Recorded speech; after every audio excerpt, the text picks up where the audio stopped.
welcome to another episode of the Think Different podcast. Welcome back, episode 85. We are here today. It is the former Apple Retail Podcast with Mr. Keto Frank Funk and myself, Mr. Will TLD, here today for another great episode of the Think Different podcast. But before we get started, we want to thank last week's guest, Brian Berg from SellYourMac.com, joining us for an amazing episode. There is a special code inside our episode notes on our YouTube version and on our podcast version. You can get a discount of selling your Mac. You can actually get more credit back, or you get a $20 discount by going to refurbishedmacs.com. If you don't want to spend $1,000 on a Mac and you want to buy a cheaper Mac that you know will last you and is validated by them, you could absolutely go through there. So please check out sellyourmac.com and go to refurbishedmacs.com.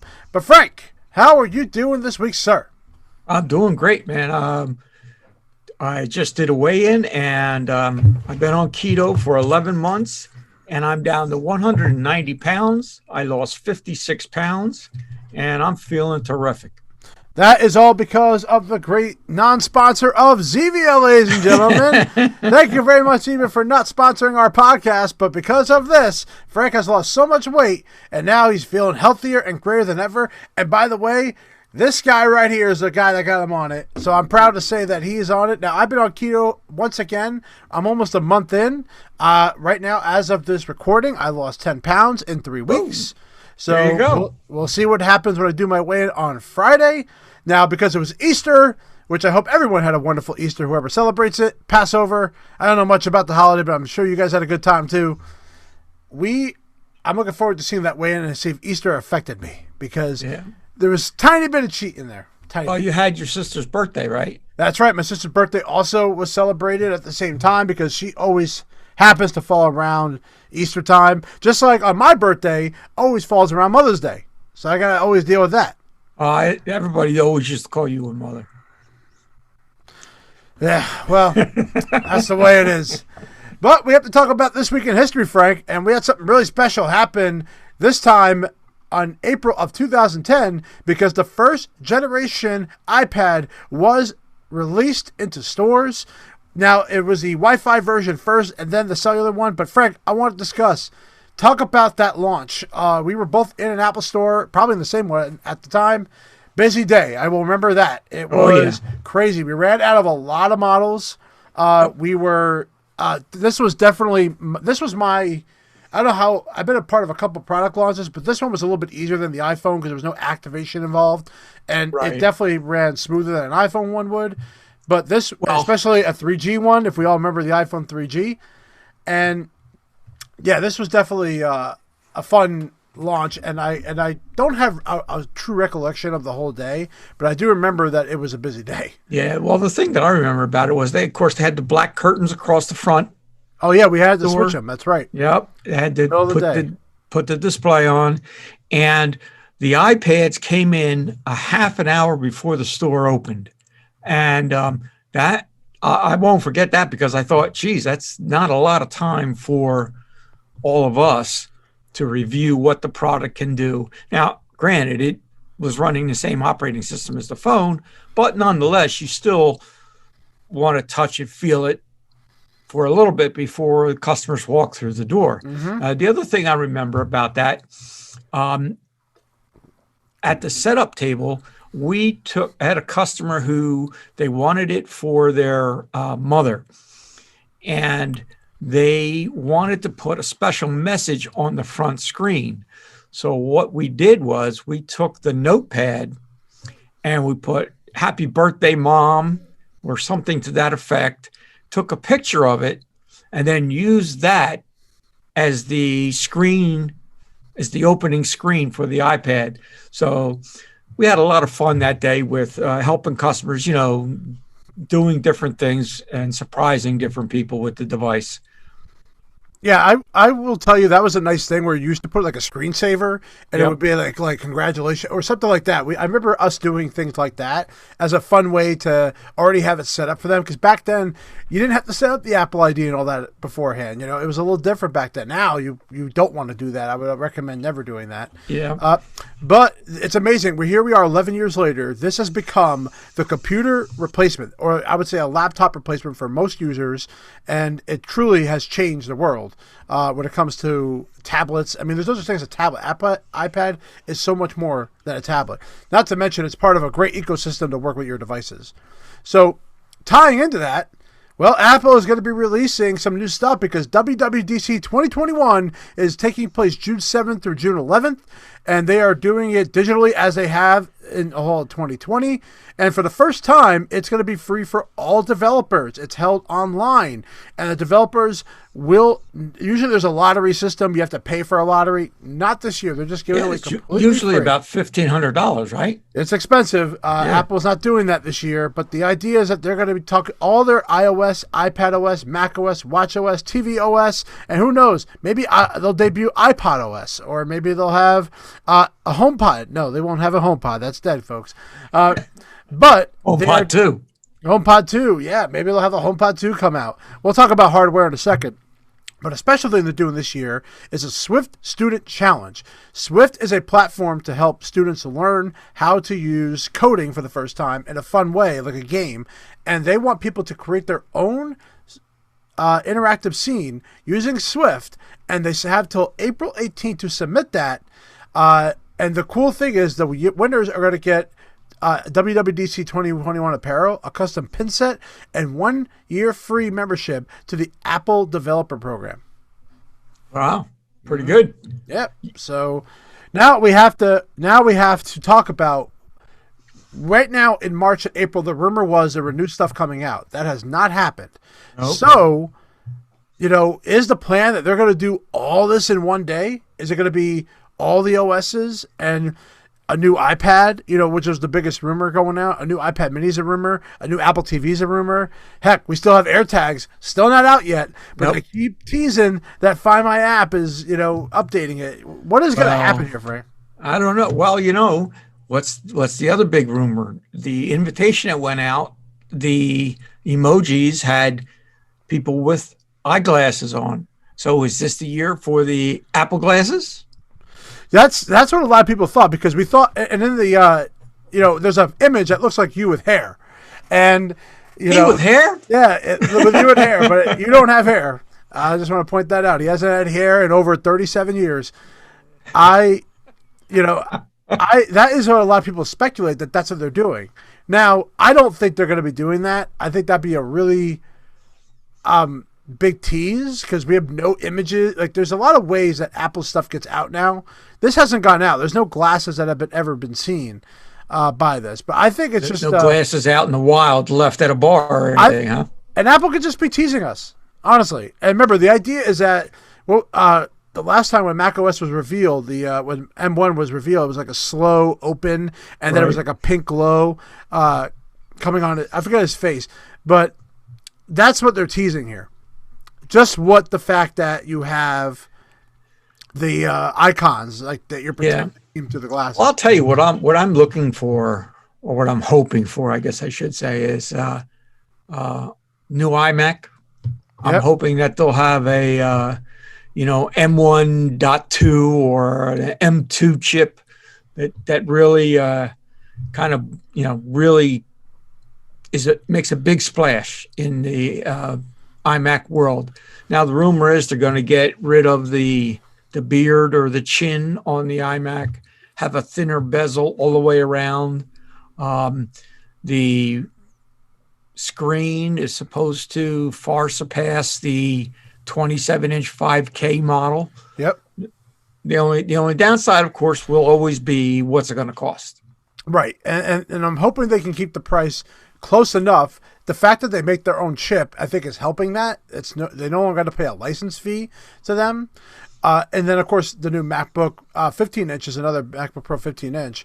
I'm very curious to see what's going to happen here. But will we see any announcements before this? And that's what I don't know. because Apple's really thrown a wrench this year by most of the rumor sites telling us that we were seeing something in March. It may not have been an event, but it was going to be a press release.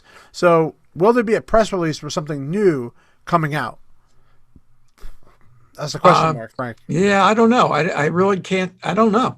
But here's the thing. If there is nothing coming out till June, we have a long wait. And if June hits, there's going to be so many people watching this. Yeah. Yeah. Well, maybe that's what they're going to do this year. Instead of bringing it all out in dribs and drabs, every, product this month, product next month, so on and so forth, they're just going to do one big bang, and really make a big splash in the market.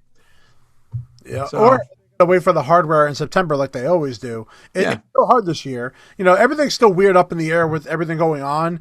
But I have been so impressed with these digital ones that I am excited for them more so than I've ever been, because they've been so good the last few, even to make little things to make fun of, or like the way the production has been on them have been tremendous. And I absolutely have been a fan of this new style. But Frank, not all Apple people are very friendly in that Apple environment. In fact, some of them are downright fraudsters. And we found a cool article this week about a former Apple manager. And Frank, tell us a little bit about it. A former Apple Store manager was indicted for $1.5 million PPP fraud case. A man in Florida was indicted March 23rd and charged with 4 counts of fraudulently obtaining or attempting to obtain over $1.5 million in Paycheck Protection Program loans, the Justice Department announced. The man, who was described by Forbes as a former Apple Store manager, I wonder if that's Dan Zadak, was accused of stealing the identities of 8 elderly people, the poor old folks, one of whom was a relative. Wow, this guy's it's got to be Zadak. A long list of Apple devices, including several iPads, 2 iPhones, MacBook Pro, and an Apple time capsule, were listed as having been searched as part of the indictment. An Apple time capsule? Yeah, really. This guy's been doing this for a long time. Yeah, he must have been. He must have. This must have been for a while ago, because we haven't seen an Apple time capsule in a while. But that's pretty crazy. That now it sounds like he did this not working for Apple, but it looks like he's done. He's definitely stolen stuff. The article goes on to say that he also sued Apple in 2012 under the Fair Rights Labor Standards Act, and the parties reached a settlement agreement the following year. So in 2013, he received some sort of undisclosed dollar amount from Apple. Apparently, he won the suit, but and then to go on and fraudulently get this paycheck protection loans for $1.5 million. When is enough? Yeah, people take advantage of, especially of COVID. This is an example of it where there's a lot of loans taken out and stuff like that. But I thought it was interesting how does a guy like this get hired, at Apple Store? I mean, you never know, I guess, until you really do this. But that was a crazy story to hear that, hey, not all Apple Store employees are good. And we actually have our own stories from our own stores that if we wanted to talk about one time, we could talk about them. Yeah. But Apple is also extending their independent repair program. We talked about this a long time ago, but Apple now, you can go to a Best Buy, a lot of third-party shops. Apple is allowing people to repair your products that's not just at an Apple Store. They are now announcing that they are going to be doing it in 200 countries now. So now, anywhere pretty much an Apple product is sold, you could get a real repair done. This was launched in 2019. It expanded to Europe and Canada last year. They are now allowed to have all genuine Apple parts, tools, repair manuals, and diagnostics to offer safe and reliable repairs for Apple products. There are now more than 1,500 independent repair locations serving the U.S., Canada, and Europe. So this is a big deal because Apple is being more trustworthy with a lot of more companies to do the repair, stopping them from coming to an Apple Store, because Apple doesn't want to just be known as the Apple Store, just as Genius Bar. They want to be more than that. Well, I personally have mixed emotions on this because prior to there being an Apple Store in Quaker Bridge, on my original iMac, I had an incident where I did purchase the Apple Protection Plan, and I took it to a third-party service in Princeton, who will remain nameless. And You're protecting the identity. Good man. yeah, he charged me, even though I had the Apple Protection Plan, he charged me $150. And at the time, not knowing any better, I went ahead and paid it. Then after I became an employee of Apple and worked at Freehold, I found out that there's no way he should have charged me any money. And of course, I never recommended him afterwards. Mm-hmm. And then I was also a member of what they called PMUG, which was the Princeton Mac Users Group. And he was a big supporter of that. So every meeting, I had to bite my tongue not to attack the guy? Well, just to, whenever he would tell somebody, yeah, bring it in, I'll take a look at it, I would man, I wanted to tell him, don't ever take it to that guy. But, but other than that, there's definitely people out there that take advantage of Apple, that say they're Apple, but they're not certified, or believe it or not, they come to the Apple store to get the stuff all diagnosed for them. Now, some people don't want to go to the Apple store. I get it. So they would like to have someone else do it for them. And if a guy knows what he's doing, fine. What do they charge him? I have no idea. Well, you remember at Quaker Bridge, we used to have that fellow would bring machines in all the time. Oh, yeah. Computer Tutor Ted. And he would bring them in. We'd fix them. He'd pay us whatever charge they wanted, and then he would take it back and to his customer. Yep. And charge them who knows what. But you know what? People shouldn't. I don't know what they know, what he does and doesn't do. But that truly is something that, hey, if the guy's making money, then the suckers are the people. Now, this was very interesting. That was announced earlier this week. After 5 grueling years of financial loss, LG Electronics is shutting down their smartphone division. Now, if you remember, they just came out with this new phone that actually flips sideways, horizontally, and vertically. That was like a new thing.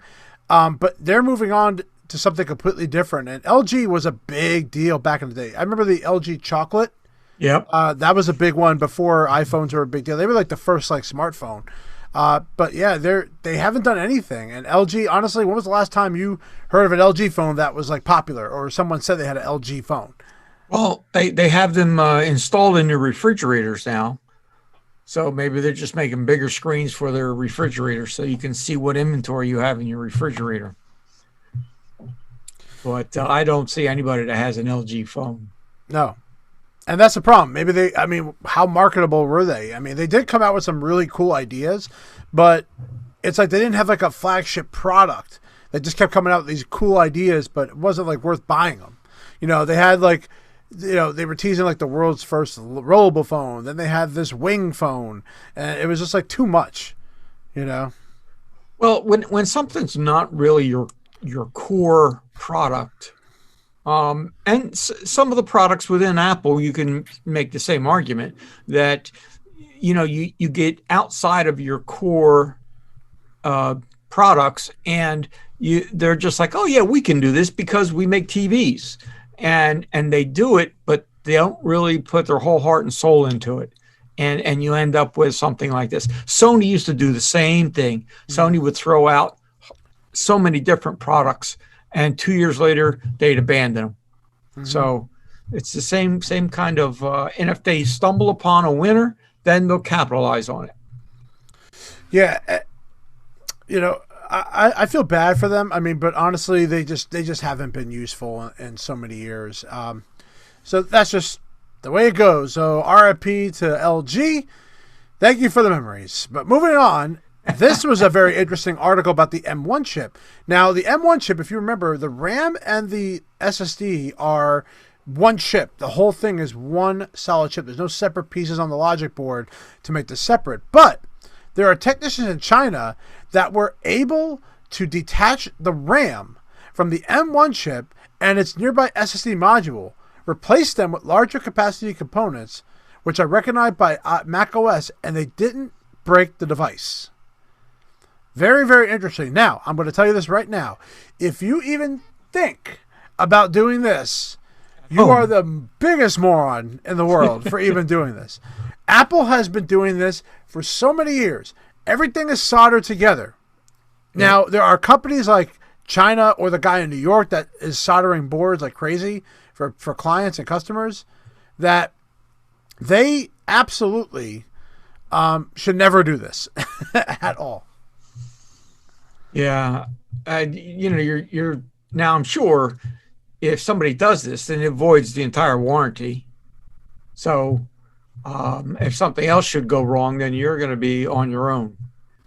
So yeah, bad idea. But I thought it was an interesting article how someone was able to do it and, be able to still have it recognized and still work. Obviously, this is not a viable option, although I think it's interesting if Apple could come up with a chip, I'm talking years down the line, where it's just an easily removable slot that you could do that and make it easy to repair. I thought it'd be cool. I thought it'd be very interesting. Yeah. But, Frank, to end this beautiful day, we've talked about some good, some bad, but now we're just going to talk about bad. And this is bad because... But this is, I talked to you before I got on the air today. This is expected now. So I want you to talk about it because I'm a user of Mr. Facebook. I like Mr. Facebook. Facebook is able, I published something very nice from my sister today. Happy 34 years old, Lynn. And stuff of my kid and so many good things. But now another thing has happened. Oh, well, here we go. This is hot off the press. It's just been released. Personal data of 533 million. Let me repeat that. 533 million Facebook users leaks online. Personal data from 533 million Facebook accounts has reportedly leaked online for free, according to security research Alan Gall. Insider said it verified several of the leaked records. The exposed data includes personal information of over 533 million Facebook users. You too, Will, could be one of those users. I could be one of those users. In 106 countries, including over 32 million records of users in the U.S., 11 million users in the UK, and 6 million users in India. Who would have thunk only 6 million users in India of a country over billions and billions of people?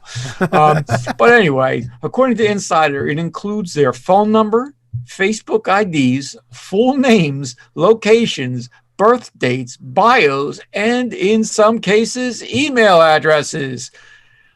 Needless to say, Mark Zuckerberg is not in that 533 million.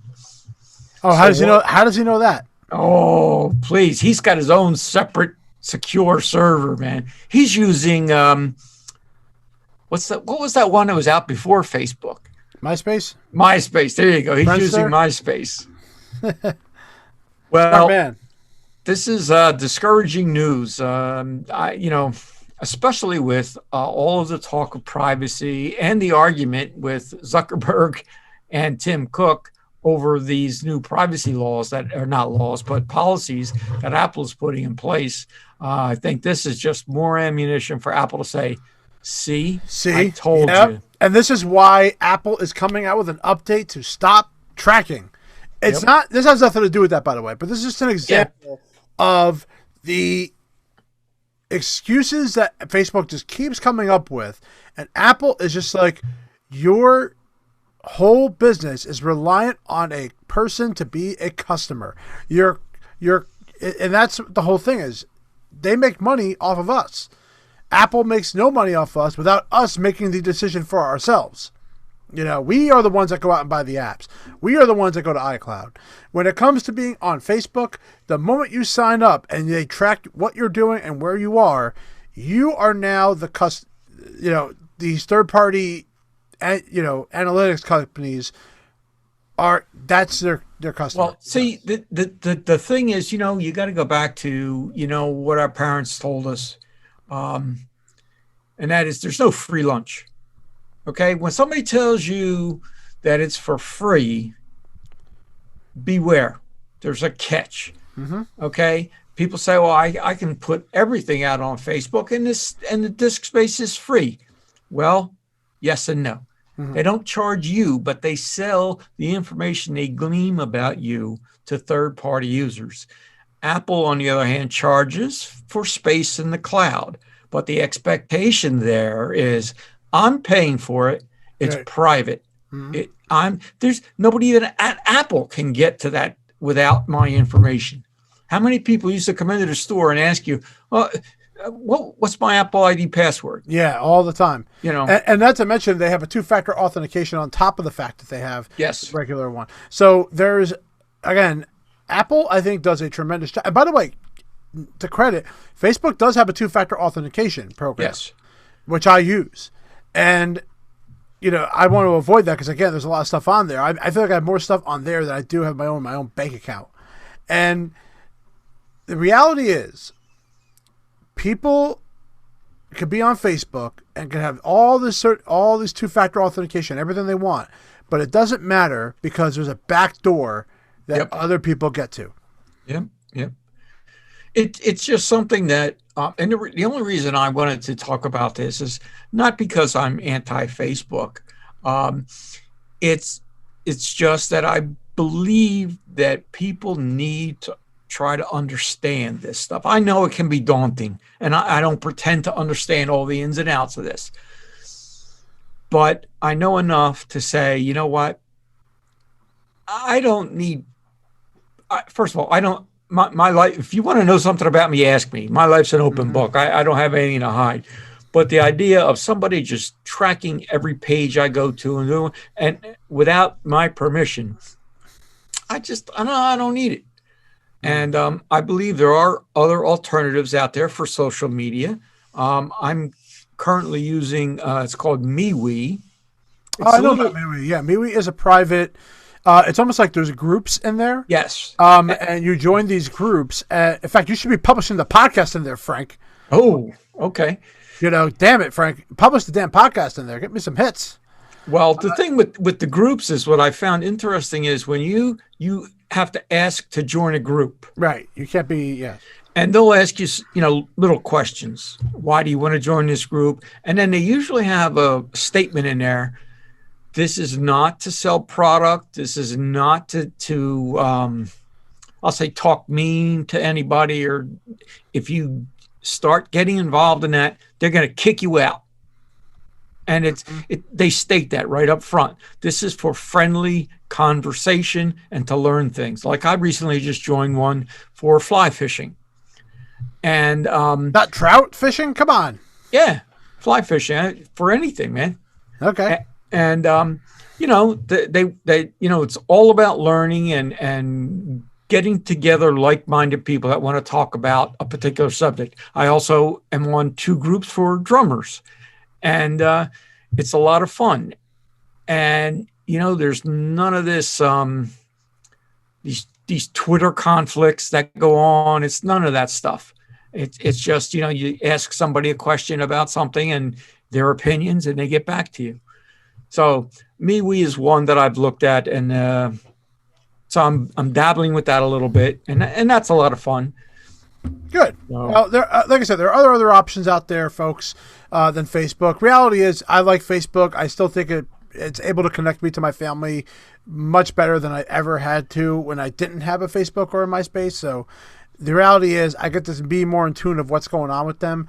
But there's always that dark space there, and that's unfortunate. But that just comes with technology, and hopefully, they'll learn from this. But as we all know, this is going to happen again because it's happened every year, sometimes maybe more than once. So that's the reality of it. But Frank, that's our episode for this week. Episode 85 is in the books. 85. 85 episodes. My God, 15 away from the 100. And we will have to do something really special for the 100th episode because I want to get there. That's going to happen this year at some point. So it's going to be really exciting. Hopefully, a big release or a big product will happen. It'll be amazing.